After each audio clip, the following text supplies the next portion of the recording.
What is good, YouTube? Welcome back to another JC2K video. In today's video, we are going to be going through and predicting this week's content in NBA 2K25 MyTEAM, which obviously will be leaked later today as y'all watch this video. Before we hop into it, if you haven't already, make sure you hit the subscribe button. Help me push towards the 40,000 subscriber mark on the channel. I upload every single day, multiple videos a day. Would really appreciate it if y'all do subscribe. And without further ado, let's hop right into it and let's talk about these content predictions. So last week we got what was, I would say, a pretty big name drop anyway, even if it didn't wind up actually being a great drop in Dr. J Dark Matter, as well as 4 Galaxy Opals being Klay Thompson, Ja Morant, Zion Williamson, and Wilt Chamberlain, as well as the rest of these cards, including 5 pink diamonds. Now, I'm not sure if we'll get 5 pink diamonds. I really don't care, because in all honesty, when you look at these drops, the diamonds and the pink diamonds were all hidden gems. Now, the amethysts weren't. I hope we get some non-amethyst or some non-hidden gem amethyst. That'd be fire. Especially if a couple of them are like really good budget cards, salary cap cards, whatever you want to say. But all the diamonds and pink diamonds were, so I think that is worth keeping in mind. Whereas the opals, only one of the opals was a hidden gem, and that's Wilt Chamberlain. So we could definitely see some non-hidden gem opal names as well, which I think is certainly worth keeping in mind. And then obviously we're going to get a dark matter as well, and that dark matter is going to be a non-hidden gem because obviously there's only one dark matter hidden gem opal, or only one dark matter hidden gem, and it's this MJ. And when they dropped MJ dark matter, it wasn't this card. So I don't know what that means. I don't know when this card will come out. And honestly, I don't really care. So point being, either way, we'll start with Diamond, and we'll just start with a couple guys that I'd like to get. Michael Richardson, start with him. Really nice card. He would be an elite diamond budget point guard. Really good card. Great defensively, super smooth jumper. He would be a stud. Kwame Brown would be an incredible power forward. This card would still, honestly, he's one of the few diamonds left who would actually like have a serious argument to be a competitive level card. 6'11", amazing jumper. He's got great speed, great dunking, great defense, super versatile, super good card. He's got the size for the 4. Like, this card is legitimately a stud. He's one of the few diamonds left who would be absolutely elite. Honestly, same thing with Bruce Bowen. 10 hoffs, really good hoffs. He's got a smooth jumper. He's decent slasher. He's got like an 85 driving dunk as well. Very complete card, high 3-ball, smooth jump shot, not great movement, but he doesn't really need it. And I mean, a lot of cards don't have it. And he's absolutely amazing defensively, 90 speed. Like, this card is a stud, and very much would not surprise me at all to see him either. Those are the diamonds I'm looking for. I don't really know who I'm predicting because there's going to be a couple bad ones. There's going to be a couple good ones. There's freaking 214 in here. Realistically, trying to predict from that group is going to be tough, but I'm hoping we at least get 1 or 2 of the really good diamonds that are left, which again are those guys: Michael Richardson, Kwame Brown, Bruce Bowen. I'm sure there's a few others in here as well. This Alex English is actually really good. Michael Carter Williams is good. Joe Smith is solid. Larry Nance is a monster. He would be a beast. That card would be really good. Like a better Jonathan Isaac, honestly.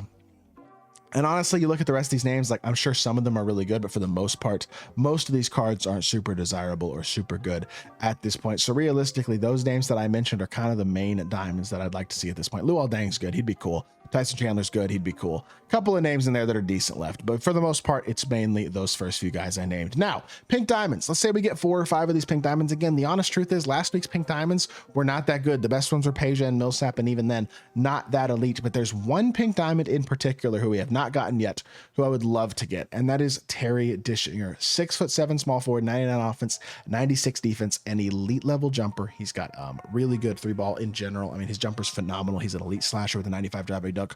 Also has the Kawhi Leonard behind the back, which is the same behind the back that guys like Rudy Gay, Dr. J, Kawhi obviously have, which is one of the best behind the backs in the game. Really is a great shot creating sig. Defensively, he's nice and versatile. He's got good speed. I know he's only a small forward in terms of this card, but I think if they did drop pink diamond Terry, he would be shooting guard small forward at this point in the year. At least I can hope.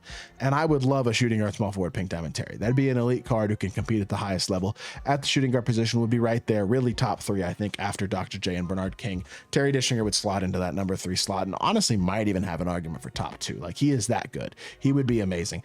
That being said, we're going to get some mediocre pink diamonds as well. There's just no doubt about it. And realistically, I mean, Kevin Martin's one that I think we could get. 6'7", good shooter. Not a big name though, in all honesty. He was a known player for his time, and he was a good player for his time, but at the end of the day, like, this card's not elite. He's not bad. His jumper's good, but overall, he's not great. Other guys we could potentially get. I mean, Jamal Murray hasn't gotten a card besides his season 2 card like all year. Would not be shocked to see Jamal Murray, considering that he hasn't gotten a card yet. Feels feels like it's about time for him to get a card. So would not be shocked to see his pink diamond drop tomorrow either. Statistically, I mean, 95 3 ball, 90 driving dunk, decent defense. Not a bad card, but his SIGs aren't great. His jumper's not elite. He at this point would be good, not amazing in my opinion at the point guard position. A big that we could get, I would like to see this George McGinnis. He's not bad. He's only 6'8", but he does everything well and his jumper's good. He would actually be a solid card. He's got very good speed as well. Yes, he's a little undersized, but for a budget power forward would be a really, really solid card because he kind of does everything well. And I actually think he'd be a really nice option as well. So that's a name that I'm kind of considering as a potential option. Another big that we could possibly get, I mean, honestly, I'm just kind of looking through here and pulling names at this point. I'll be totally honest with y'all. I don't know. Most of these guys kind of stink, to be totally honest with y'all. Looking through the rest of the pink diamonds, we're going to get, if we get 4 or 5 pink diamonds, 2 or 3 of them at least are going to suck realistically. And you got to keep that in mind. So whoever they are, I don't really know.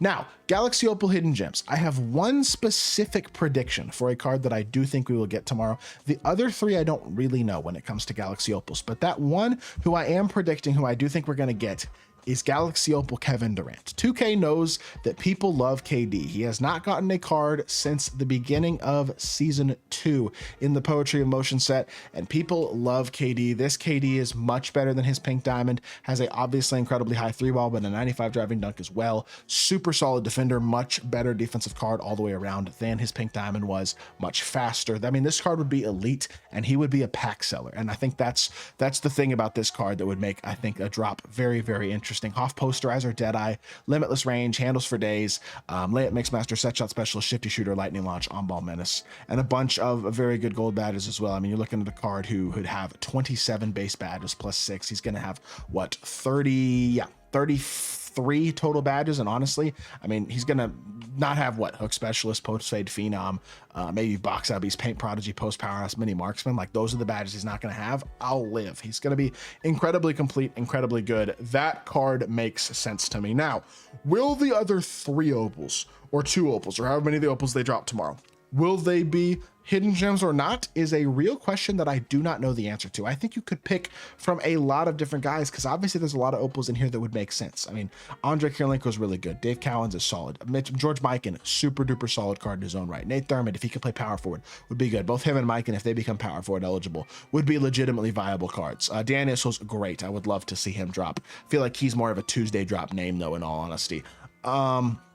Realistically, I don't know if we're going to get any more of these Galaxy Opals. Like, I would not be shocked at all, again, to see names like what we saw last week with Clay, Jaw, and Zion, where none of those guys actually have Opal Hidden Gems, and yet they got cards anyway. So that brings me back to season 1. Guys who might not have Opal Hidden Gems who got cards earlier in the year. Guy like Karl Malone, for example, has not gotten a Galaxy Opal, hasn't gotten a card since the second drop, basically, of the game, the second Friday drop of the game. Wouldn't be shocked to see him. Scottie Pippen, same thing. A Scottie Pippen Opal. Wouldn't be surprising. Like, he hasn't gotten a card since early in the year. Gary Payton, same story. Those are the names to me that make sense to me out of the non-hidden gem opals that we could absolutely get in the near future. Siakam feels a little less likely, but that one wouldn't be stunning. Like, we already got Zion as an opal.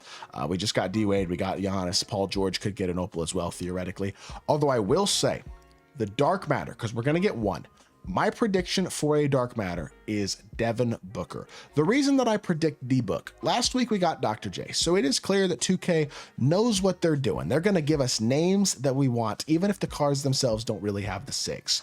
D-Book would be amazing because his pink diamond is still one of the best offensive cards in the game, and in some people's minds, that's still a very top tier point guard. Like, competitive players are still using that card in their lineup. He is, you could make the argument he's a top 3 or so point guard in the game. Now, I personally wouldn't make that, but a dark matter D-Book with better defense, better slashing, maybe an improved SIG or 2. Now, I'm not getting my hopes up for changed SIGs, but that type of card would be a pack seller galore, and he would be a very exciting card in my team. That's the type of card, again, that makes sense for me, and a KD Booker drop just makes too much sense in its own right, which probably means it won't happen, but that's what I'm going with, is Galaxy Opal Kevin Durant and Dark Matter Devin Booker headlining this week's Friday drop. So I hope y'all did enjoy the video. If you did, make sure you hit that like button, leave a comment, and subscribe. I'll be back with more 2K content very, very soon, and I appreciate y'all.